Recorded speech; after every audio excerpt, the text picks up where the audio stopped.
আসসালামু আলাইকুম। আমার নাম সামান্তা। আজ আবৃত্তি করছি কবিতা আমার পথ, লিখেছেন মদন মোহন তর্কালঙ্কার। সকালে উঠি আমি মনে মনে বলি, সারাদিন আমি যেন ভালো হয়ে চলি।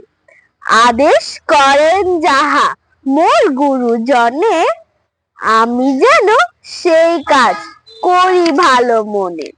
ভাই বোন সকলেরে যেন ভালোবাসি, একসাথে থাকি যেন সবে মিলেমিশি।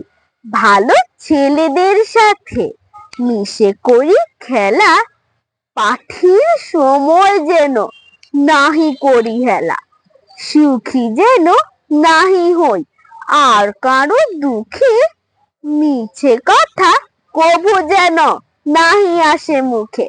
সাবধানে যেন লোক সামলিয়ে থাকি, কিছুতে কাহারে যেন নাহি দেই ফাঁকি।